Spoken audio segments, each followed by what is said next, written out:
Hello and welcome to Guitar Gear Gyan with me, Sahil Jaktiani, where we talk about all things related to the Indian guitar gear scene. And in today's episode, we're looking at this deluxe Squier Strat.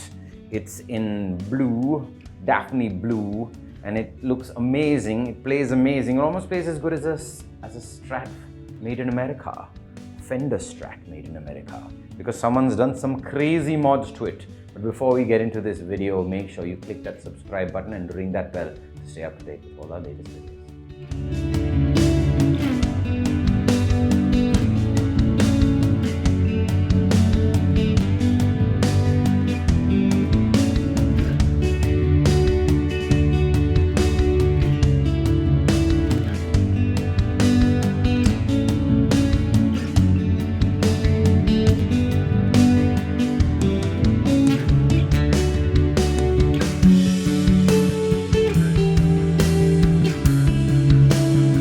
My friend Akhand Pratap Singh decided one day after seeing Daryl Braun's video, he decided to make a guitar that plays like an American Strat, and maybe he was a bit confused, so he decided to buy a Squier, and he put all the parts that you would normally put into an American Strat into a Daphne blue deluxe Squier.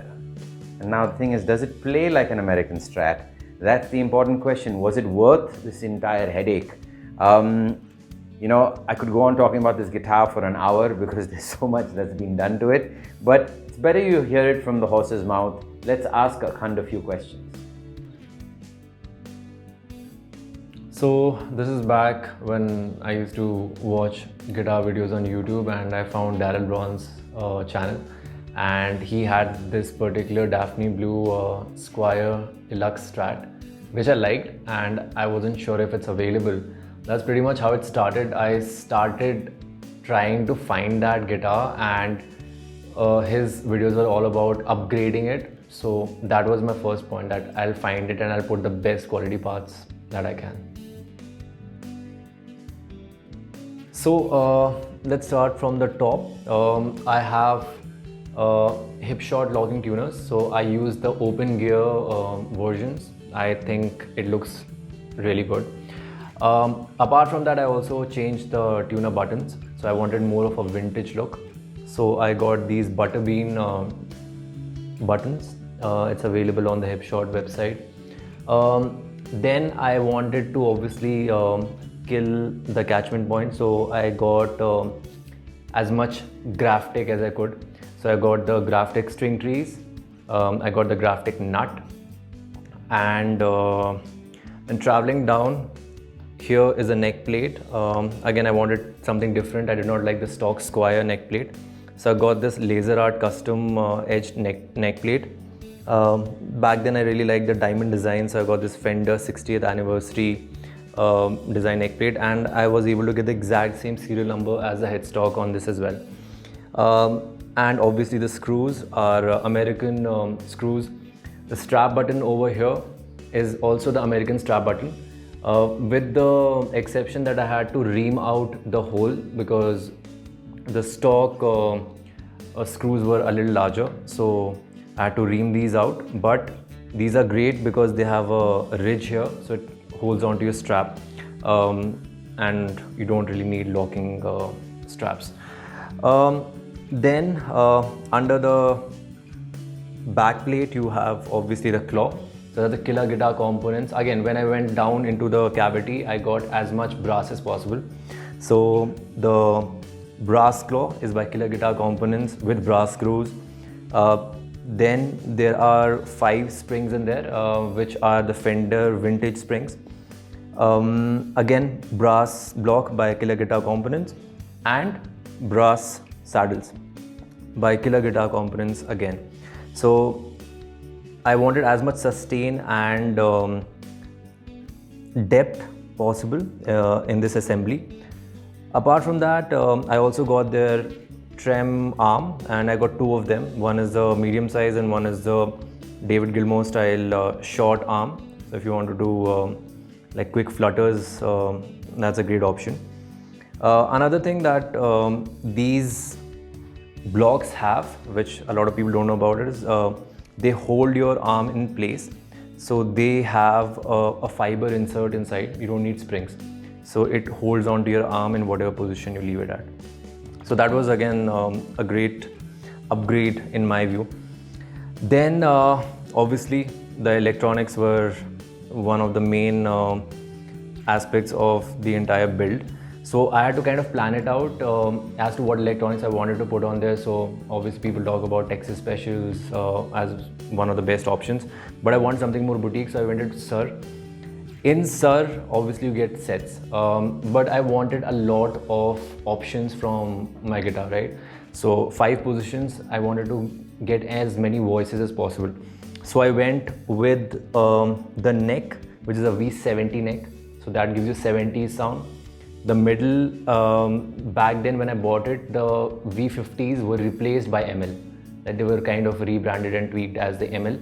So I got an ML middle, so that gives you 50 sounds.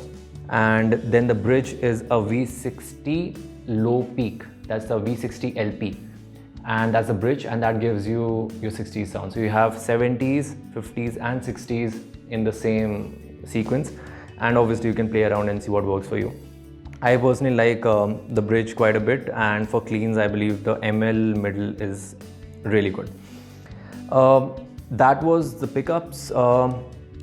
In the pickups I removed the springs because that causes rattle potentially. So I went with the Fender pickup tubing and I inserted them in between, and that's kind of how the high-end guitars are still done in the Fender custom shop.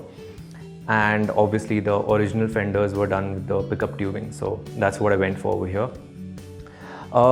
About the control cavity here, I wanted again to get the best possible parts. I found 920D Custom. They make exceptional parts. You should check out the Reverb shop. I think they have done quite a few. In fact, they did one with Daryl Braun as well. In fact, a couple of giveaways and a couple of builds. So back then I found 920D Custom, and I found this kit, which was a 50s style kit, which is pre-wired with a tone bleed. So what you essentially get in the kit is a CRL 5-way switch. You get CTS pots, which are 250K, custom built for 920D. So on the pots you can see it's stamped, right, 920D, and obviously the CTS serial numbers as well. For the plastics, I went with all Fender. So this is a Fender switch tip. You have the Fender knobs and the Fender pickup covers as well. And to get a lot more vintage feel and look to it, I went with different colors. So obviously the pick guard is parchment. So I went with the aged white pickup covers, and the knobs and switch is cream. Fun fact, these are originally parchment. I soaked them in coffee a lot, and now they are cream. So that's the darkest you can get from Fender, cream, right? That's after parchment. And again, the Fender tip on the trem arm as well was originally same color. Now it's all cream. So another part that comes as a part of the wiring kit is obviously the jack. This uses the pure tone jacks, which are very popular these days. They have 4 contact points versus 2 on a stock jack. A great option for an upgrade, like if you just want to upgrade a jack by itself. But as a kit, I think this completely brought it together. So it was very convenient for me to just get the 920D. Lastly, I think we have the jack ferrule, which is also an American part. So I tried to keep the guitar as much American and boutique as possible. So I think just buying the parts was just tip of the iceberg. Firstly, I had to obviously plan out the entire build and choose the top-notch components in each category, right? Like the best possible tuners, best possible nuts, string trees, electronics. Apart from that, there were 2 main challenges, like especially for India. One was obviously importing them and getting them over here. So it took me about 6 months just to get the parts in batches. I think in 3 batches is what I got them. And as I discovered more, this was my first build ever. Before this, I have not built any guitar. So it started with just the tuners, and as it went on to kind of becoming a complete build, like each and every screw, every part on the guitar got changed. I kept finding and ordering. So the ordering process was about 2 months. and about 6 months in total for me to source the parts over here. And I did not take any help from anyone for this, right? Everything was I learned on the internet, kind of just watching content and learning about parts, comparison videos, technicalities. So I kind of had to learn how to set up the guitar. I had to watch a couple of videos as to how you take things apart, right? Or what can be the potential pitfalls. I had to learn how to solder. That was and I think I've burnt my fingers once or twice as well. So I had to learn how to solder, what solder to use, what wattage iron to use, right? How to solder, again, what can go wrong, because it's quite tricky when you're trying to solder on the back of the pots specifically. Then I had to solder the back of the claw. I had to kind of solder a couple of points in the entire circuit. Obviously the tone jack. So soldering was one thing I had to learn. And I had to get all the tools as well. So I had to invest, apart from the guitar, I had to invest on the gear required for soldering. So 4-5 things over there. I had to also invest in setup tools. So before this, I did not, like I said, this was the first thing I have ever done in terms of building a guitar. So I had to learn how to shape a nut, like how to level a nut on the sides, just each and everything, right? I even had to ream out a couple of things. So like I mentioned, I had to ream out the strap button holes, and I also had to ream out the pot holes as well. So I had to buy a reamer for that, and obviously learn how to ream at the exact level to avoid making the holes too big. Then I had to buy a couple of tools from StewMac, the radius gauge, and I even bought some stuff from Music Nomad, a couple of tools to kind of tighten and loosen the nuts. So yeah, I think I had to invest a lot into my learning. A lot of time went into it to make sure the product comes out top notch, because it's not as simple as, you know, you make an error and you can get a replacement. No, it took me a couple of months just to get these parts, and I only had one shot, right? So I had to get everything right the first time. So if you ask me, is it comparable to an American? I would say probably better, because the component quality on this is either some of the parts are obviously stock American, but most of them are boutique, right? The best of the best tuner makers in the world right now. Graphtec is obviously right up there. You have Pure Tone, you have CRL, you have CTS, you have SIR, you have Killer Guitar Components, which does, these guys make exceptional parts for PRSs and strats and teles, right? So if you talk about quality overall, this is better than an American standard, at least, because obviously when you move up to Nitro, it's a different ball game. What you're essentially paying for there is kind of the wood. You're paying for obviously the neck, the body, a little bit of craftsmanship involved, and obviously the brand name. But the starting point is kind of the same. The components that it comes with, the tuners, string trees, the nuts, not the best, right? Again, the wiring, not the best. So even if you buy that, you still have to kind of upgrade it. So I think it's just a different starting point. But if you just pit it against a stock American standard, this will be far, far greater. Would I do it again? Yes and no. Yes, like where I started off, my first build, I did not know anything about anything, right? So electronics, what parts go in where, and like how to cut nuts and how to adjust action, intonation, relief, right? I had to go through everything because I had to learn how to put this together. So definitely I highly recommend anyone out there who would like to get into something like this to at least give it a shot once. Would I do it again? Definitely, but possibly not on a Squier. Why I did it was because I really wanted to build something exceptional, and which I have, right? But starting point for me, if I had to do it again, would definitely be on a better bass platform. So possibly an American Tele or American Strat. In fact, one of the next projects that I'm about to complete very soon is an American Tele, which I'm working on. So that's a notch above, because I have done it once and I'm going the extra mile in that, right? So like stainless steel frets. And so a couple of things in the pipeline. So I'm working on that. But again, if I do it again, I would probably choose a better base platform.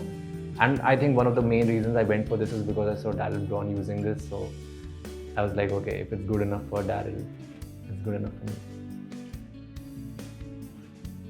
After having spent so much money on this Squier Strat, does it actually play as good as he makes it out to be? To best test this, I'm going to get Shantanu to run it through its paces, maybe even do a few dive bombs and pull-ups with the trem bar. I don't know if it's going to be able to withstand his onslaught. And will it stay in tune? We'll find out. Let's get to the playthrough.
that was the playthrough. What did you think? Here's what Shantanu thought about this guitar. Oh, it's a massive upgrade, different sounding instrument, different playing instrument in a way. It really feels like a high-end American Strat. I think the main highlights for me would be the improved playability. The knot's really nice. The fretwork is really good. The locking tuners are great, very convenient. And one of the biggest things is the bridge. And you can kind of go crazy with the whammy bar and still stay in tune, which is amazing. And also the brass block adds a ton of sustain, which is very audible in comparison to the one I had. And of course the aged parts give you a very vintage look. The Suhr pickups sound amazing, really killer sounding pickups. Oh, I think it was absolutely worth it. It's a great example of how a few upgrades can turn your instrument into something completely high-end. So now you've heard what Shantanu has said about this guitar. What are your thoughts? Do you think this mad project, putting so much money, I mean, there's so many parts that have been put into this guitar. The cost, forget even the parts cost, I mean the labor cost, and the fact that Akhand put his own blood, sweat and tears into this guitar. I mean, I'm surprised, he sold it to me. It's mine now, yes, it's mine. And I'm actually going to move it on. But it's heartbreaking because, with the brand Squier, there's not much resale value. So people don't appreciate the effort and the parts that go into this kind of a guitar.